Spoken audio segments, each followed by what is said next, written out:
कई बार आप कमेंट्स में ये सवाल मुझसे पूछ चुके हैं कि कौन सा म्यूचुअल फंड बेस्ट है, कौन से म्यूचुअल फंड में पैसा लगाएं जिससे हमें प्रॉफिट मिले, जिससे हमें ग्रोथ मिले। आज मैं आपको इस सवाल का जवाब देने वाला हूं। आपने टॉपिक तो पढ़ लिया कि पैसा कौन से म्यूचुअल फंड में लगाना है, बट सबसे पहले कंसेप्ट क्लियर करते हैं कि भैया म्यूचुअल फंड्स ही क्यों। आपने बहुत सारी ऐड सुन ली होंगी कि म्यूचुअल फंड सही है, क्यों सही है ये समझते हैं। देखिए, म्यूचुअल फंड्स के अंदर आप जब पैसा लगा रहे हैं, मैं आपको बताऊंगा कि आपका पैसा कैसे लगता है, बट बहुत सारे ऐसे लोग हैं जो प्रेफर करते हैं कि हम डायरेक्टली स्टॉक्स में भी पैसा लगा सकते हैं। स्टॉक्स में आप पैसा लगा रहे हैं मतलब इक्विटी में पैसा लगा रहे हैं। इक्विटी म्यूचुअल फंड्स एक तरीके के म्यूचुअल फंड्स होते हैं, इसके अलावा भी हमारे पास कई सेगमेंट्स हैं, उन्हें भी आज हम समझेंगे। तो यहां पे स्टॉक्स में जब आप पैसा लगाते हैं तो इसका मतलब है आप किसी भी कंपनी के अंदर पैसे लगा सकते हैं, इक्विटी आप खरीद रहे हैं। बट अब जब स्टॉक्स में पैसा लगाते हैं, लोग कहते हैं भैया रिस्की होता है। क्यों रिस्की होता है? मार्केट आपने देखा है ऊपर नीचे चलती रहती है, तो बहुत ज्यादा ऊपर भी जा सकती है, बहुत ज्यादा नीचे भी आ सकती है। तो अगर आप पैसा लगा रहे हैं और आपके गोल्स डिसाइडेड नहीं है, तो equity could not be a good option, but it could be a good option अगर आप लॉन्ग टर्म सोचते हैं। बट इक्विटी में भी तो यार स्टॉक मार्केट पे 5000 कंपनीज है, कहां पे पैसा लगाएं? अब यही तो हमें नहीं पता कि कहां पे पैसा लगाना है। उसके लिए आपके पास फायदा क्या है कि म्यूचुअल फंड्स के अंदर आपको ये बेनिफिट मिल जाता है। बेनिफिट क्या मिल जाता है कि आपके लिए एक मैनेजर अपॉइंट होता है, और वो मैनेजर हम सबसे बहुत ज्यादा समझदार होता है। उसके पास हजारों लाखों लोगों का करोड़ों रुपए है, तो वो ज्यादा समझ के साथ डिसीजंस लेता है कि पैसे को कहां लगाएं जिससे ग्रोथ मिले। अब ग्रोथ मिलने के लिए जैसे हमने बात करी, तो हमने बोला था कि इक्विटी म्यूचुअल फंड्स एक तरीके के म्यूचुअल फंड्स हैं। क्या इसके अलावा भी कोई म्यूचुअल फंड्स होते हैं? एब्सोल्युटली होते हैं। Example, debt mutual funds. अब डेट म्यूचुअल फंड्स के अंदर आपका जो पैसा लगता है वो basically government bonds, government securities में पैसा लगता है।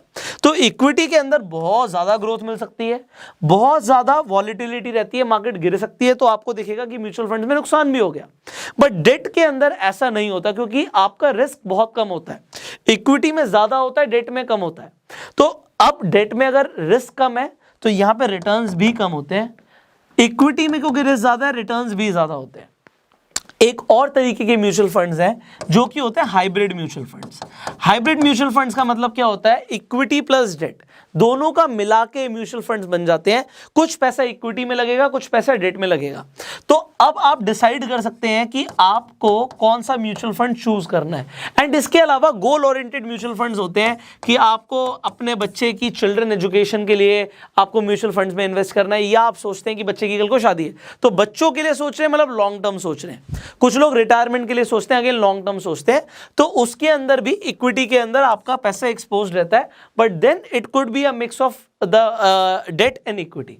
अब मैं आपको एक बार स्क्रीन पर लेकर जाता हूं, मैं आपको दिखाता हूं कि अगर आप लोग प्लान कर रहे थे कि आपको किस तरीके से म्यूचुअल फंड्स में इन्वेस्टमेंट करनी है, आप कैसे करेंगे, एंड देन मैं आपको नाम बताऊंगा म्यूचुअल फंड्स के जो आप सर्च कर सकते हैं, जिनके अंदर आप इन्वेस्टमेंट प्लान कर सकते हैं if you want the growth. तो अब मैं आपको पहले एक बार स्क्रीन रिकॉर्डिंग ऑन कर देता हूं, सो दैट जो मैं आपको बता रहा हूं आपको कंसेप्ट ना सिर्फ समझ आए बट आपको दिखे भी। तो यहां पे हम अभी फिनिटी एप्लीकेशन पे आ जाते हैं। फिनिटी को मैं खुद यूज करता हूं म्यूचुअल फंड्स के अंदर इन्वेस्ट करने के लिए, तो it is a very simple interface. आप जैसे फिनिटी पे जाएंगे आपको यहां पर दिखेगा म्यूचुअल फंड्स। आप म्यूचुअल फंड्स में जाएंगे, अब देखिए हमने बात करी ली, हमने इक्विटी की बात कर ली, हमने डेट की बात कर ली, हमने हाइब्रिड की बात कर ली, हमने गोल ओरिएंटेड म्यूचुअल फंड्स की बात कर ली। अब यहां पर देखिए जब हम इक्विटी में क्लिक करते हैं, अगेन लार्ज कैप कंपनीज में पैसा लगाना है, मिड कैप में लगाना है, मल्टी कैप में लगाना है, स्मॉल कैप में लगाना है, इंटरनेशनल में पैसा लगाना है, आपको थीमेटिक में पैसा लगाना है। थीमेटिक मतलब सेक्टर वाइज, आपको लगता है भैया ये वाला सेक्टर ज्यादा बढ़िया परफॉर्म करेगा तो सेक्टर वाइज आपका पैसा लगेगा। फिर डिविडेंड ज्यादा चाहिए, जो डिविडेंड पेइंग स्टॉक्स हैं उसके अंदर आपका पैसा लगेगा, तो यहाँ पे ELSS है जो टैक्स सेविंग के लिए काम आता है। इंडेक्स फंड्स है, इंडेक्स फंड्स एक तरीके के पैसिव फंड्स होते हैं, उसके अंदर भी आप इन्वेस्टमेंट कर सकते हैं। तो यहाँ पे कई तरीके के आपको इक्विटी के अंदर भी फंड्स दिख रहे हैं। अब मैं आपको बोलूंगा आप इसके अलावा भी एक तरीके के और फंड्स होते हैं जिन्हें बोलते हैं फ्लेक्सी कैप फंड्स। अब फ्लेक्सी कैप फंड्स और मल्टी कैप फंड्स में एक बहुत छोटा सा डिफरेंस है। छोटा सा डिफरेंस क्या है कि मल्टी कैप फंड्स के अंदर जो मैनेजर्स होते हैं, जो आपका पैसा मैनेज कर रहे हैं, उनके ऊपर एक थोड़ा सा प्रेशर होता है कि इतना पैसा तो इस वाली कैटेगरी में रखना है, इस वाली मतलब कि लार्ज कैप में इतना पैसा तो इन्वेस्टेड रखना है। बट फ्लेक्सी कैप के अंदर उनके पास पावर होती है कि वो चाहे तो पैसा, अगर लगता है किसी छोटी कंपनी के अंदर ग्रोथ अच्छी मिल सकती है तो उसमें भी लगा सकते हैं। अब जब हम फ्लेक्सी कैप की बात कर रहे हैं, ये किस में आ गया? इक्विटी में आ गया। अब इक्विटी के अंदर डेफिनेटली रिस्क ज्यादा है बट रिटर्न्स भी ज्यादा है। अब मैं आपको फ्लेक्सी कैप के अंदर 3 फंड्स के नाम बताने वाला हूं, जो कि आप फिनिटी ऐप पे भी जाके सर्च कर सकते हैं। फिनिटी का लिंक डिस्क्रिप्शन कमेंट बॉक्स में है, आप जाके वहां से फिनिटी ऐप डाउनलोड कर सकते हैं और बहुत आसानी से म्यूचुअल फंड्स के अंदर अपनी इन्वेस्टमेंट शुरू कर सकते हैं। और मैं आपको दिखाऊंगा वो किस तरीके से करनी है।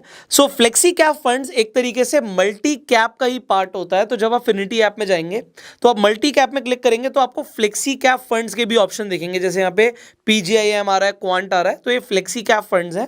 आप फ्लेक्सी कैप फंड्स में भी इन्वेस्टमेंट कर सकते हैं। बट जब हम एक्टिवली मैनेज फंड्स की बात करते हैं तो मल्टी कैप के अंदर फ्लेक्सी कैप फंड्स बेटर रहते हैं। तो यहां पे सबसे पहले मैं एक एक फंड आपको दिखा देता हूं। हमने सबसे पहले बात करी है एक्सिस फ्लेक्सी कैप फंड। आपको सिंपली सर्च पर जाना है, मैंने यहां पे सर्च किया हुआ है एक्सिस फ्लेक्सी, लिख देंगे तो यहां पे आपको क्लियरली नाम आ गया axis flexi cap fund direct plan. आप इस पे क्लिक कर दीजिएगा। जब आप इस पे क्लिक करेंगे यू विल सी कि अभी इसने पिछले 3 साल में 20% के आसपास की रिटर्न्स दिए। अब यहां पर देखिए, अगर हम इसके पास्ट परफॉर्मेंस देखें तो स्ट्रॉन्ग पास्ट परफॉर्मेंस है। और आप देखिए एसेट अंडर मैनेजमेंट आप देख रहे हैं 10,000 करोड़ से ऊपर का है। तो अगर इतना बड़ा एसेट अंडर मैनेजमेंट है और परफॉर्मेंस अच्छी है, इसलिए मैं आपको रिकमेंड कर रहा हूं। It could be good for beginners, because अगर आप फर्स्ट टाइमर्स हैं और आपको नहीं पता कहां पे पैसा लगाना है, आप यहां पे लगा सकते हैं। और देखिए मॉर्निंग स्टार रेटिंग्स भी हैं। ये सब देखते हुए मैं आपको रिकमेंडेशन दे रहा हूं कि आप इसमें पैसे लगा सकते हैं। अब इसके अलावा एक और मैं आपको फंड का नाम बता रहा हूं, that is HDFC flexi cap. आप सर्च करेंगे तो आपको ग्रोथ ऑप्शन डायरेक्ट प्लान दिख जाएगा। इसकी रिटर्न्स 13.92% की है, बट यहां पे हाई AUM है, asset under management is more than 27,000 crore, almost 28,000 crore का एसेट अंडर मैनेजमेंट है। एंड यहां पे एक स्ट्रॉन्ग ब्रांड है, परफॉर्मेंस भी डिसेंट है और अक्रॉस डिफरेंट फंड कैटेगरीज के अंदर अच्छी परफॉर्मेंस दी हुई है। तो आप चाहें तो इसमें भी इन्वेस्टमेंट कर सकते हैं, प्लान कर सकते हैं। Third is Navi flexi cap fund. Again आप सर्च कर सकते हैं, नावी फ्लेक्सी कैप फंड लिखेंगे, यहां पे डायरेक्ट प्लान ग्रोथ ऑप्शन आ जाएगा।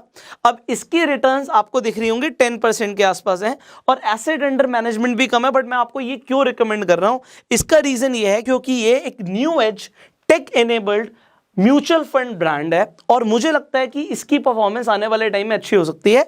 बाकी मैं आपको एक चीज 100% रिकमेंड करूंगा, आप कहीं पर भी इन्वेस्टमेंट करें अपनी रिसर्च के बिना मत कीजिएगा। आप मुझे सुन रहे हैं, आप इंटरनेट पे 100 लोगों को और सुनिए। ये उन लोगों के लिए जो बिल्कुल नए हैं।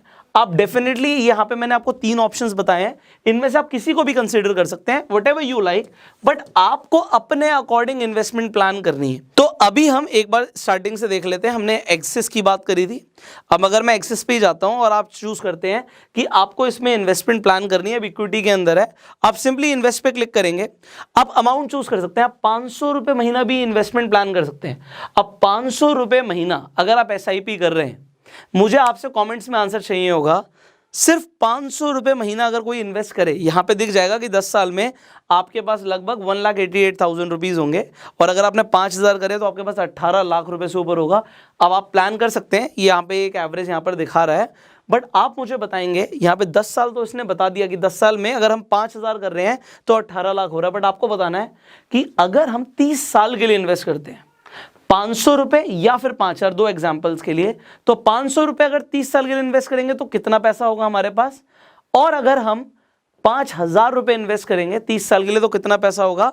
और आप रिटर्न्स ऑन इन्वेस्टमेंट लगभग यहां पे हम लेके चल लेते हैं 20%, तो आप 20.15 ले सकते हैं। अब एक चीज ध्यान रखिएगा, यहां पे जो पास्ट रिटर्न्स है ये फ्यूचर के लिए, ऐसा नहीं कि आपने देखा पास्ट में 20% मिल रहा था तो फ्यूचर में भी मिलेगा, ऐसी कोई श्योरिटी नहीं होती। ज्यादा भी हो सकता है, कम भी हो सकता है। तो अभी इसने क्योंकि 20% दिया, हम 20% मान के चल रहे हैं कि 20% के आसपास अगर हमें रिटर्न्स मिलती हैं तो 500 रुपए लगाएंगे। तो आप मुझे कमेंट करके बताइएगा। इसके लिए आप गूगल पर जाकर SIP कैलकुलेटर सर्च कर सकते हैं। तो आप को आंसर देना है कमेंट्स में। फाइनली मैंने आपको इन्वेस्टमेंट के लिए एक तरीका बता दिया कि आप इससे एक अच्छी आदत डाल सकते हो इन्वेस्ट करने की म्यूचुअल फंड्स के अंदर। और म्यूचुअल फंड्स के क्योंकि आपको नाम चाहिए थे, मुझे लगता है कि flexi cap is a good option और you can go for index options. और आप इंडेक्स फंड्स के अंदर भी इन्वेस्ट कर सकते हैं। इंडेक्स फंड्स लाइक निफ्टी 50 के हिसाब से जो फंड्स हैं, या फिर आप S&P 500 देखते हैं, नैस्डैक देखते हैं, उसके अकॉर्डिंग जो म्यूचुअल फंड्स हैं उसमें भी आपका पैसा लगता है। You can choose that also. So यहां पे मैंने आपको काफी कुछ समझाने की कोशिश करी है। आई होप आपको अपने सवालों के जवाब भी मिल गए होंगे। So if you like this video, आप प्लीज लाइक कर दीजिएगा। सवाल है कमेंट्स में फिर भी पूछ सकते हैं। आप इस वीडियो को शेयर जरूर कीजिएगा, क्योंकि बहुत सारे लोगों को ये नहीं समझ आता कि म्यूचुअल फंड्स में जब पैसा लगाना तो कौन सा म्यूचुअल फंड्स सही है। तो कौन सा म्यूचुअल फंड आपके लिए सही है, आप ये भी कमेंट में बता सकते हैं। बड़ा अच्छा लगेगा लोगों को जानकर आपके ओपिनियंस। फाइनली फेसबुक पे वीडियो देख रहे हैं, फॉलो कीजिए। यूट्यूब पर देख रहे हैं, सब्सक्राइब कीजिए, बेल आइकन पे क्लिक कीजिए। फिनिटी का लिंक डिस्क्रिप्शन कमेंट बॉक्स में, आज ही जाके आप वहां पे साइन अप कर सकते हैं and you can invest in mutual funds. So will see you in the next video. Till that time, you go self made.